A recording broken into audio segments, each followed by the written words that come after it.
Ko smo se pred približno 4 meseci pogovarjali o tem, kakšno grožnjo na globalni ravni predstavlja takrat še zelo nepoznani novi koronavirus, pravzaprav nismo niti slutili, kako močan odtis bo pandemija pustila na celotnem svetu. Epidemijo smo uspešno prestali tudi pri nas, vendar tako rekoč takoj skoraj da tudi pozabili na zaščitne ukrepe. In zdaj smo pred drugim valom epidemije. Kakšna je vaša prognoza, kako nujni so ukrepi, ki jih je vlada začela uvajati v tem trenutku in kaj napovedujete za naprej? Bo potrebno ponovno uvajanje dokaj strožjih ukrepov ali zgolj trkanje na vest vsakega posameznika, da poskrbi za zdravje sebe in s tem tudi za zdravje vseh drugih? Hvala za vprašanje. V bistvu ste na velik del že sami odgovorili. Torej, govorjenje o drugem valu seveda ni ustvarjanje panike ali pa strašenje ljudi. Gre pač za realnost. Virus še kroži, ni zanesljivih podatkov, da bi oslabel. Tudi sami vidimo pri primerih, ki jih dobivamo v zadnjem času, da so enako težki, kot so bili na začetku epidemije. In večina prebivalstva, ne samo pri nas, po celem svetu je za to bolezen še dovzetna. Tako da je seveda realno, da se virus ponovno razširi med ljudmi in povzroči pač večjo ali manjšo zdravstveno katastrofo. In seveda, kako ali se bo spet razširil, je pa odvisno od ravnanja pravzaprav vsakega posameznika. Do neke mere tudi do ukrepov, recimo, ki jih predlaga stroka, od stvari, recimo, ki jih ima v rokah vlada, kot je zapiranje mej, ampak seveda brez tega individualnega sodelovanja, brez te skrbi za lastno zdravje in s tem seveda za zdravje svojih bližnjih, je pa seveda čisto nemogoče. Se je tudi v času najbolj radikalnih ukrepov v Sloveniji, ki pravzaprav v Sloveniji nikoli niso bili na srečo tako radikalni kot praktično povsod drugje po svetu, je večina učinkovitosti teh ukrepov počivala na vedenju posameznikov, na odgovornem vedenju posameznikov. In takrat mislim, da smo se tako kot družba zelo izkazali. Seveda to traja nekaj časa in potem vsi čutimo neko utrujenost, neko željo po normalnem življenju, ampak to normalno življenje je pač treba uravnotežiti z nekim upoštevanjem vendarle ukrepov za preprečevanje prenosa okužb, ki nam normalno življenje omogoča. Biti na razdalji, ne se udeleževati velikih srečanj, to ni nekaj, kar bi bilo življenjsko pomembno, življenjsko težko upoštevati, je pa pomembno zato, da sicer živimo normalno življenje, delamo, hodimo v šole, skratka. Je pa dejstvo, da je v času prvega vala epidemije prišlo na dan tudi veliko pomanjkljivosti, seveda sistemskih, za katere smo vedeli že prej, ki jih bo zagotovo treba v nadaljevanju odpraviti. Se ukrepi v tej smeri že odvijajo, tudi načrtovanja, usklajevanja? Do neke mere že. Kot veste, je na vladni ravni so resni razgovori o zakonu za dolgotrajno nego, ki je vsaj po mojem vedenju že v predalu 15 let, pa verjetno je bil že prej. To je nekaj, kar se zna zaradi epidemije hitreje premakniti naprej, kot se je pretekla leta, ko se ni. Torej, prva stvar so gotovo domovi za starejše oziroma sploh problem starejših ljudi v Sloveniji. O tem, na to opozarjamo že kar vrsto let, tisti, ki pač smo v nekem tesnem stiku za starejšo populacijo, pri nas konkretno na kliniki. Okužbe tudi druge so pogostejše pri starejših ljudeh, zato so starejši ljudje naši pogosti pacienti in pač problem poznamo iz prve roke. In Na to je naša družba pač gledala vrsto let stran. Te demografske napovedi za Slovenijo so take, kot so pravzaprav že vrsto let. To ni neko presenečenje, pa vendar se ni želelo narediti v bistvu ničesar. Pokazalo se je na slab način v času epidemije, o čem v bistvu govorimo. In po drugi strani seveda je pa to priložnost, da se določene stvari uredijo. Druga stvar, na katero tudi že opozarjamo skoraj po desetletja, je zdravstveni kader. Medicinske sestre in zdravniki. Že leta smo v Sloveniji po številu prebivalcev izredno skromni z zdravniškim kadrom. Po letu 2000 je bilo celo mnenje, da je zdravnikov preveč, kljub temu, da smo opozarjali, da primerjave z drugimi državami kažejo, da temu ni tako.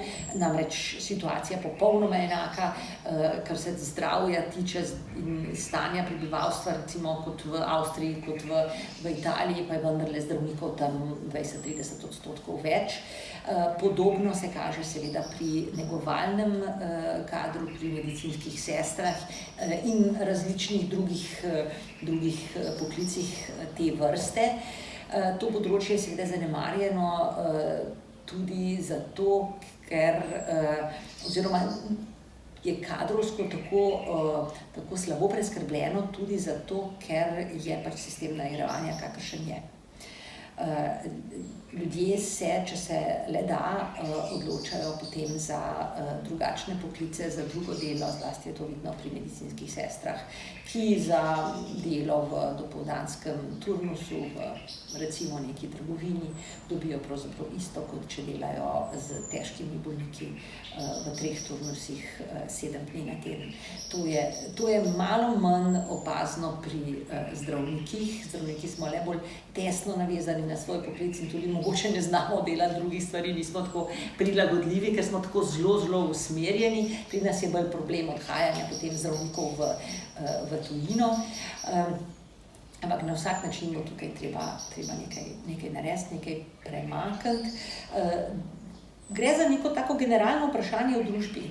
Ali želimo imeti dobro zdravstvo, ali je to za nas vrednota in tudi ali želimo z dobrim zdravstvom in z zdravstveno nego poskrbeti tudi za starejše ljudi, tako kot sem omenila v tem prvem velikem problemu, ki se je pokazal. In zdaj smo zagotovo v situaciji, ko je razmislek o tem, pa tudi ukrepanje pravzaprav najbolj primerno in tudi najbolj nujno. Točno tako, res je. Situacija pri nas sicer ni bila tako zelo huda, recimo kot v Italiji, daleč od tega. Tam, kot veste, so prav demonstracije, da je treba dati vrednost tem poklicom, da so to poklici, na katerih temelji družba. Pri nas takih demonstracij ni, ampak bi bile najbrž tudi na mestu, oziroma na mestu, jaz nisem tako zagovornik demonstracij, ampak tudi nisem več ta generacija, ampak na mestu kakršnekoli aktivnosti v tej smeri, da se da tem poklicom neko veljavo. In žal je tako, da se veljava poklicu da s tem, koliko človek s svojim delom zasluži. Ko ste že omenili demonstracije, dejstvo je, da se pri nas demonstracije sicer odvijajo, vendar na nekoliko drugačni ravni. Se vam zdi, da sporočila, ki jih dobivamo v tem kontekstu, vplivajo tudi na odzivanje v javnosti glede nadaljnjega udejanjanja in upoštevanja zaščitnih ukrepov? Ali pa gre morda za revolt, za sporočilo, da so v slovenski družbi dejansko potrebne takojšnje konkretne spremembe? To je majčkeno nenavadno, zato ker te demonstracije so se začele v zelo določenem trenutku. Te spremembe, če smo prej govorili o domovih za starejše, to se vleče vrsto let, vsi ti problemi se vlečejo vrsto let. Tako da bi zelo težko povezali demonstracije z problemi, ki v družbi dejansko so, ker trajajo predolgo in bi te demonstracije morale biti vsaj že nekaj let na tak način. Tako da tukaj jaz ene povezave res ne vidim. Seveda lahko demonstracije, moram reči, že tako natančno temu ne sledim. Ne vem, čisto natančno, kakšno je sporočilo, kar vidim recimo po televiziji, ki intervjujajo ljudi, ki demonstrirajo, so njihove želje zelo različne.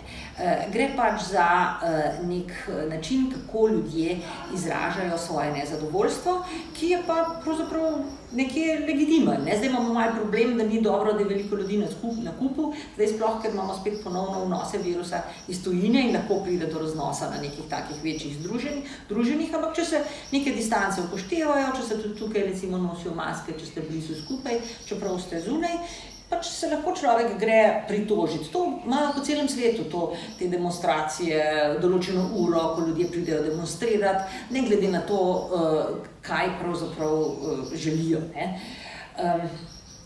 Tako da, še eno stvar sem hotela s tem v zvezi omeniti. Mogoče, če vmes navežem na impulze, ki so sprožili nezadovoljstvo na različnih ravneh.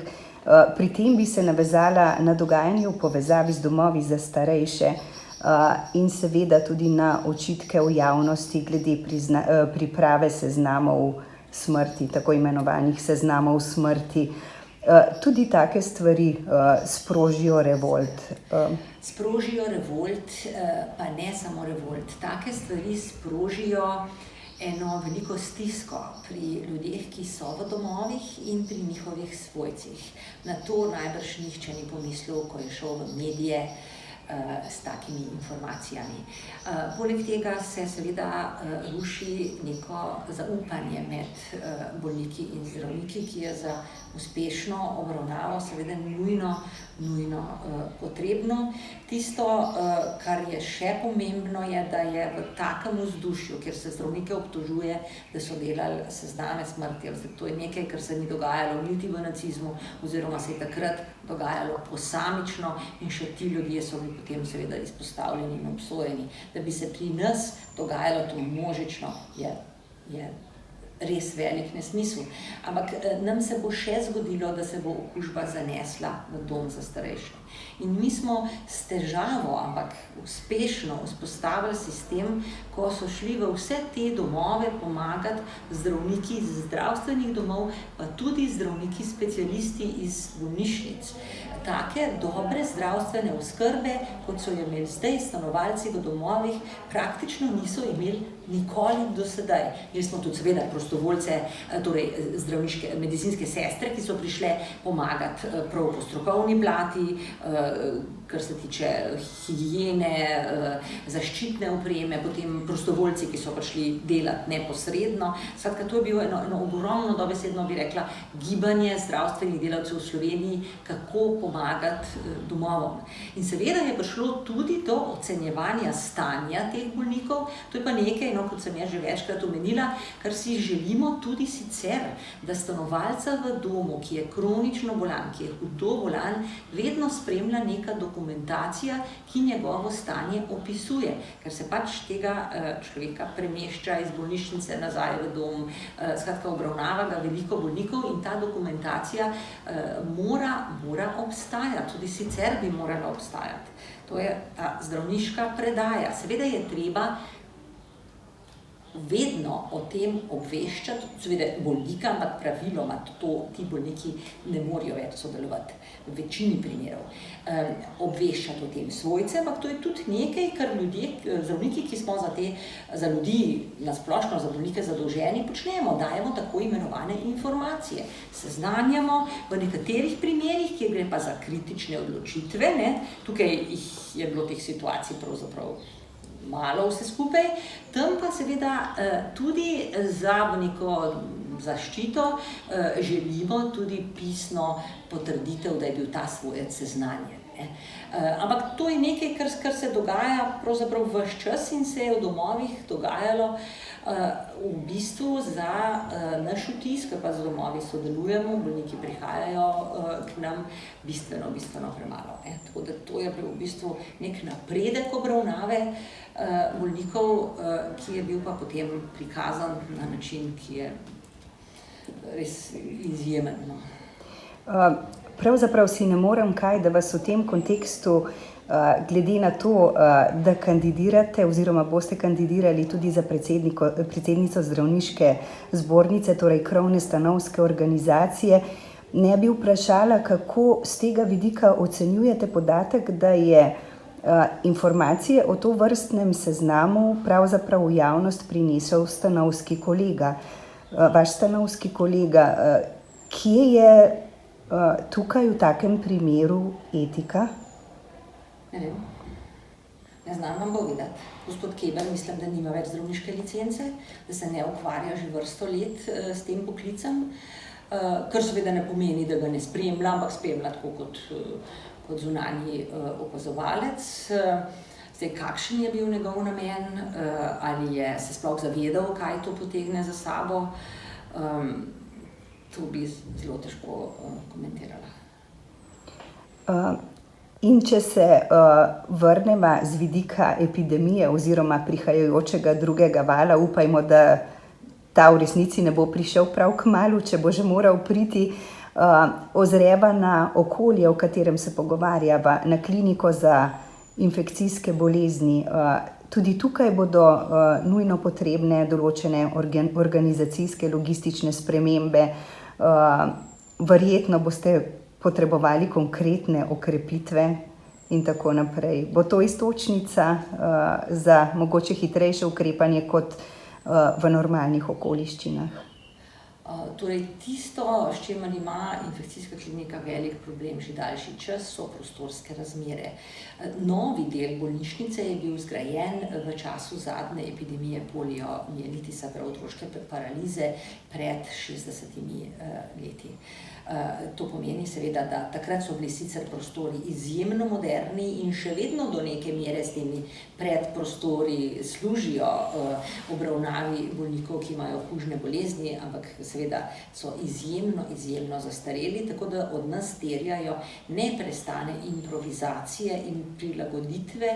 Tudi ta epidemija, pa vsakoletna epidemija gripe, je za nas izjemen organizacijski zalogaj, ki seveda zelo slabo vpliva na zaposlene. Imamo kar veliko fluktuacijo kadra, torej zlasti medicinske sestre, ki si lahko najdejo delo recimo v zdravstvenih domovih, po Sloveniji odhajajo. In zaradi tega prostorskega slabega stanja, ki je v ospredju, pa seveda tudi zelo veliko dela, ker je pri nas vedno prisotno, so razpisi za medicinske sestre prazni, ostajajo nezasedena mesta. Kljub temu, da jaz še vedno mislim, da je kolektiv, vedno smo veljali za tak prijeten kolektiv, ki sodeluje. Nekoliko manj je usipa pri zdravnikih, čeprav tudi je v zadnjih letih, zato ker je specialnost pač majhna in znotraj specialnosti ni tako enostavno menjavati delovna mesta. Ampak na vsak način potrebujemo boljše prostorske razmere, potem bo tudi delo lažje teklo in bodo, sem prepričana, zdravstveni delavci bolj zainteresirani, da so zaposleni pri nas. Kakšne pa so možnosti za uresničitev izboljšav, kar se tiče prostorskih zmogljivosti? Torej, menda so. Zidala bi se prav nova klinika na tem travniku proti Bohoričevi, proti pediatrični kliniki, ki bi zadostila vsem tem potrebam za izolacijo tudi najbolj kužnih bolnikov. Tako da tak center potrebujemo v Sloveniji vsaj eden, zaenkrat ga pravzaprav nimamo. Če bi se bolezen, s katero se ukvarjamo sedaj, širila pretežno aerogeno, bi imeli neznanski problem, ker v Sloveniji nimamo prostorov z podtlakom za obravnavo takih bolnikov. Kako pa je, če se spomnimo, kakšne težave so bile v začetku prvega vala, pa tudi ne samo v začetku, tudi kasneje, glede preskrbljenosti z zaščitno opremo? Kako je danes s tem?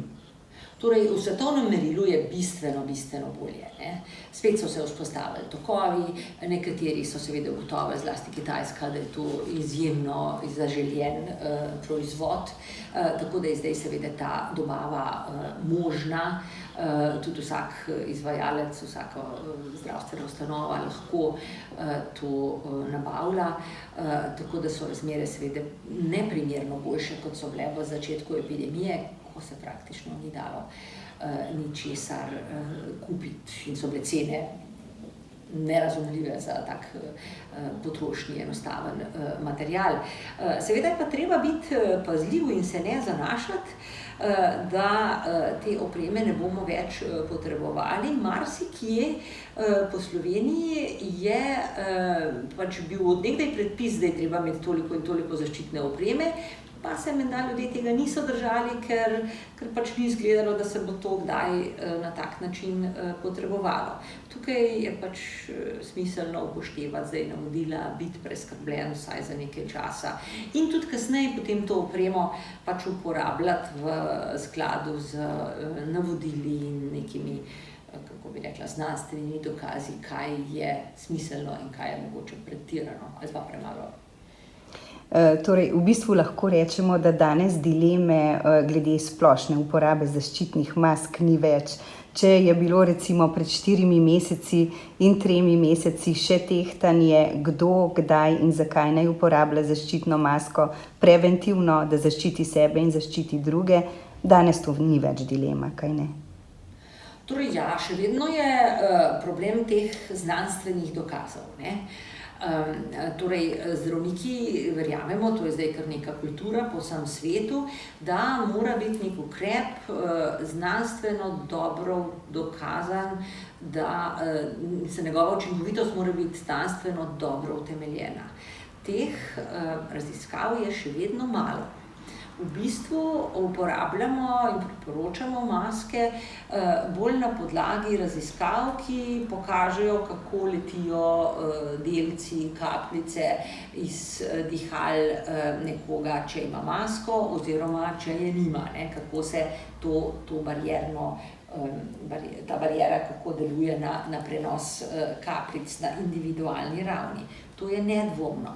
Ta bolezen je tudi zanimiva v tem in hudobna, da je bolnik kužen že predno zboli. Torej, če dosledno nosi masko, bo zaščitil druge ljudi, tudi takrat, ko se še ne bo počutil bolnega.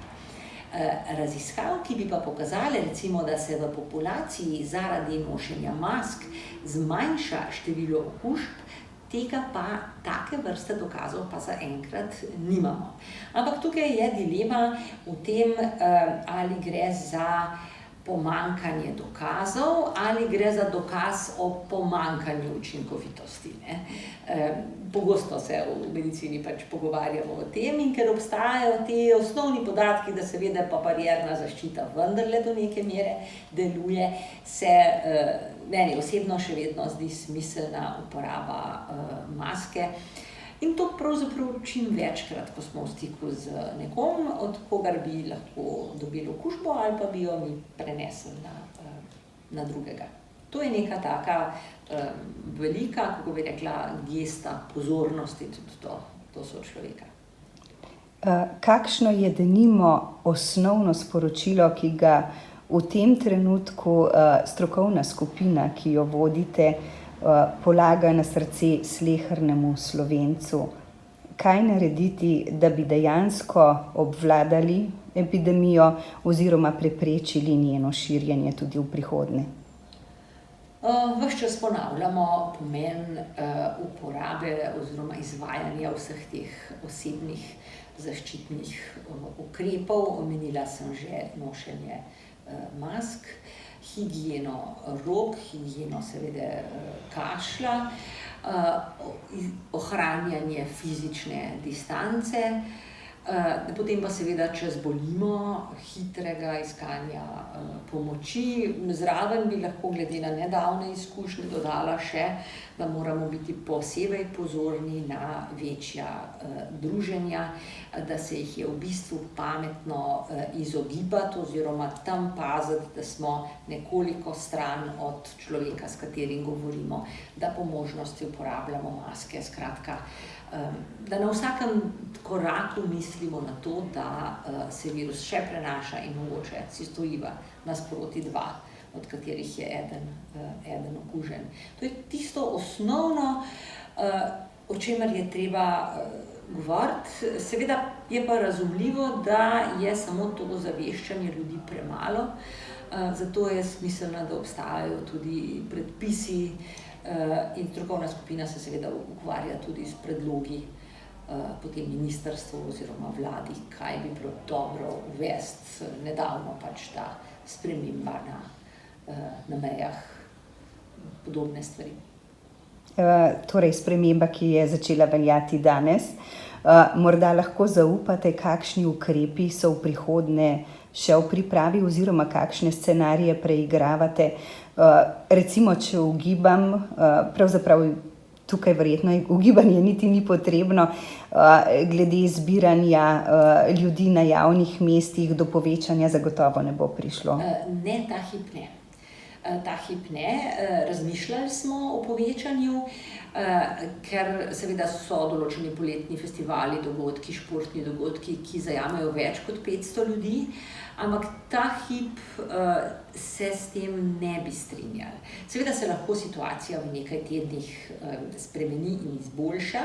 Tisto, o čemer smo se začeli pogovarjati, je uporaba pač elektronskih sredstev, ki bi pomagala pri sledenju stikov ljudi v večji množici.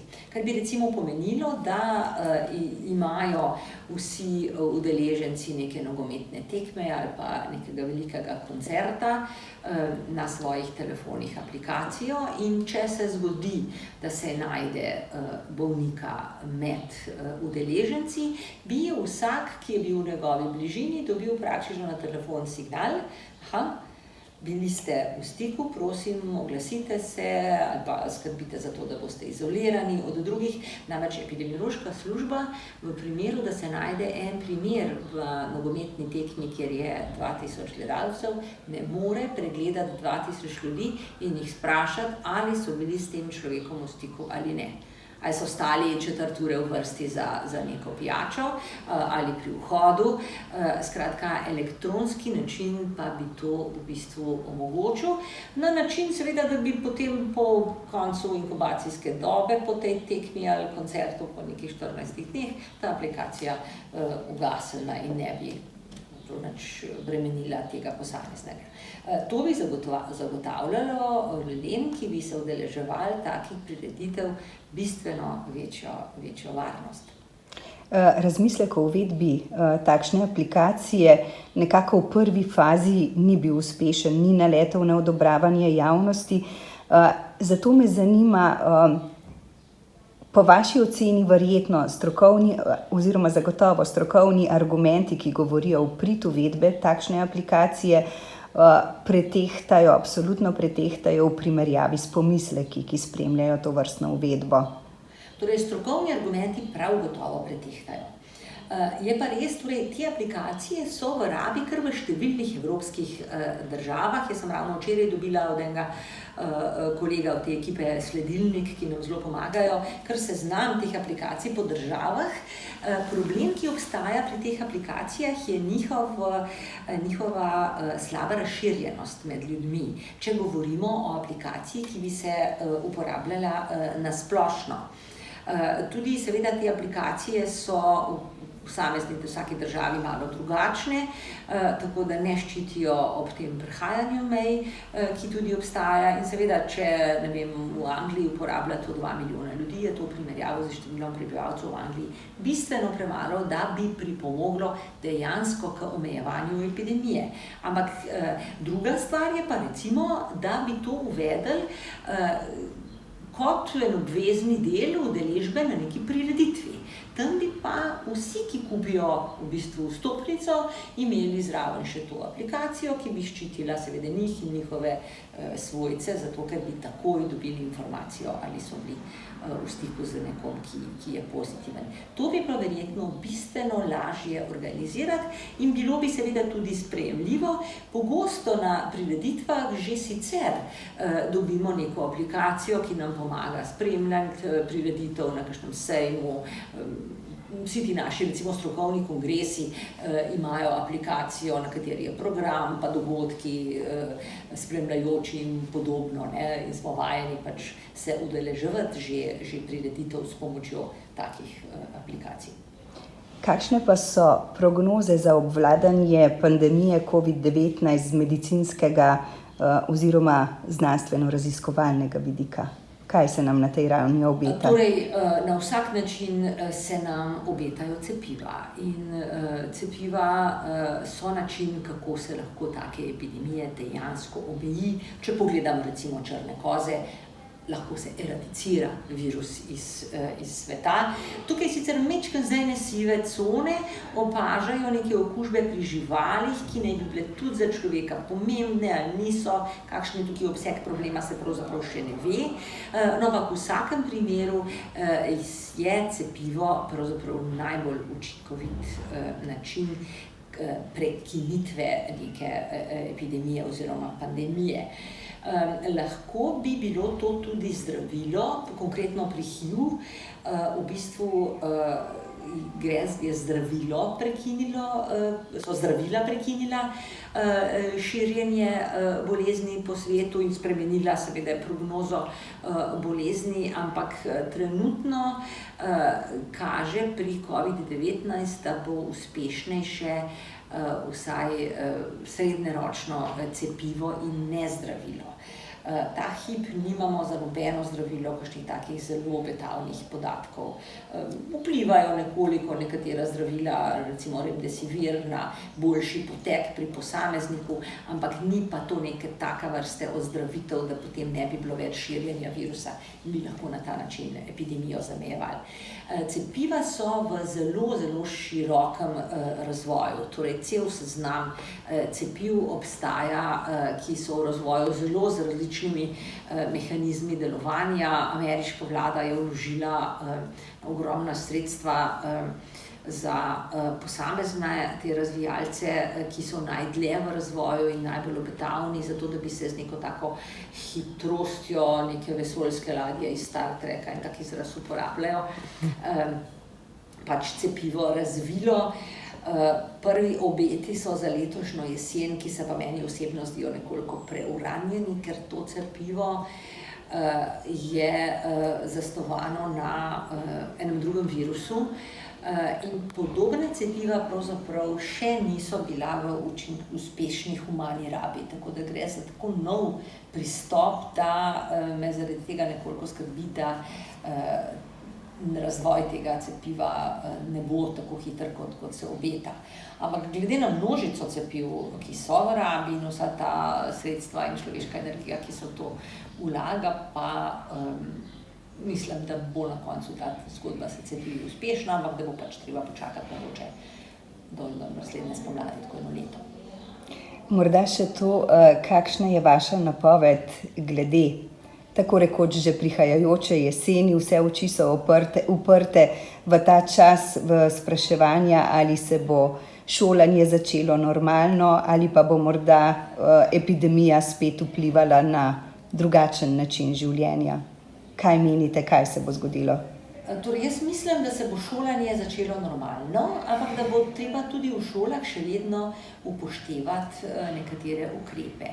Zdaj sigurno je prezgodaj govoriti, kakšni ti ukrepi bodo, to je seveda dogovor z Ministrstvom za šolstvo, pa seveda z izvajalci, ampak tisto, kar se je že do sedaj izkazalo za smiselno, je ohraniti razrede kot neke zaključene celote, ki se ne mešajo veliko z drugimi razredi. Na ta način je možno v šolah, če pride do posameznega primera, dosti enostavno širjenje zamejiti, ker se pač da v karanteno razred in ne celo šolo.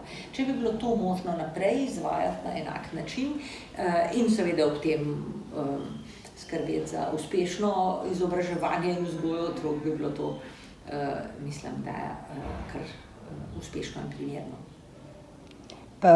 Torej gremo proti normalnemu načinu življenja, ne proti novim zaostritvam in omejitvam. To je odvisno od nas. Če bomo uspeli preprečiti pretirane prenose, potem je točno tako. Ampak tega se mora zavedati vsak posameznik. Če se navežem na eno vprašanje nazaj, kjer sem se malo zgubila nit, spraševali ste me o protestih. Seveda ljudje protestirajo proti ukrepom in zanimivo je iz zgodovine medicine, zapomnila sem si en primer kolere, mislim, da je šlo za Anglijo, ko je oblast zaprla en vodnjak, v katerem je bila okužena voda in so zato ljudje zbolevali, so množice v protestu ta vodnjak odprle, se napile te vode in zbolevale naprej. Tako da vedno je treba pač računati na to, da ljudje pač imajo neko svojo voljo in zdravniki pa jaz mislim, da tudi strokovnjaki drugih strok se zavedamo svoje omejitve. Mi moramo povedati, kaj je smiselno, kaj je pametno, kaj ščiti zdravje in življenja, ampak ljudje se lahko odločijo drugače in tudi to je treba razumeti. Tukaj ni pač na svetu nič novega.